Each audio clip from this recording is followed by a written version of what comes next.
2 मिनिटं फक्त मी पाणी घेऊन येते. डॉक्टर बोलले थोडंसं दुखेल, थोडा त्रास होईल, म्हणून त्यांनी पेन किलर टाकलेत आता. चल पटकन कॉफी पिऊन घे आता. कॉफी पिल्यावर जरा बरं वाटेल तुला. ऍडमिट केलं त्या दिवशी खूप त्रास होत होता, आता तरी थोडं बरं आहे. मी जरा खाली जाऊन येते, त्यांना ते मेडिक्लेमचे डॉक्युमेंट्स पाहिजेत वाटतं. ती आली होती आता सांगायला. आलेच मी लगेच. हो, माझी झोप झाली व्यवस्थित. हे काय, मी इथेच झोपले होते रात्री. डॉक्टर येतील आता व्हिजिटला, 11:30ला येतात ना.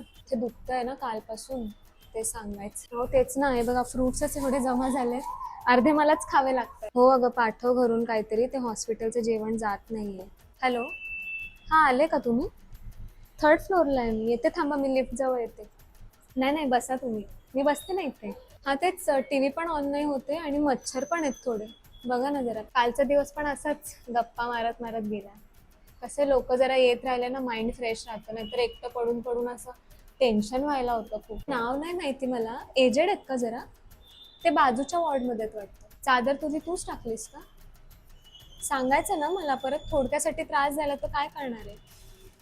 सगळे होते, रात्रभर थांबले आणि मग सकाळी जेव्हा डॉक्टर बोलले हा आता ओके, मग तेव्हा सगळे घरी गेले. पथ्य काहीच नाही सांगितले, पथ्य फक्त एकच, अननेसेसरी टेन्शन घेऊ नये. हो, त्यांचा आलेला मला फोन. त्यांना म्हटलं डॉक्टरांनी नाही सांगितलं आत्ता कोणालाच. त्यांचं माहिती आहे ना, स्वतःची तब्येत बरी नाही तरी पण इथे येऊन बसते.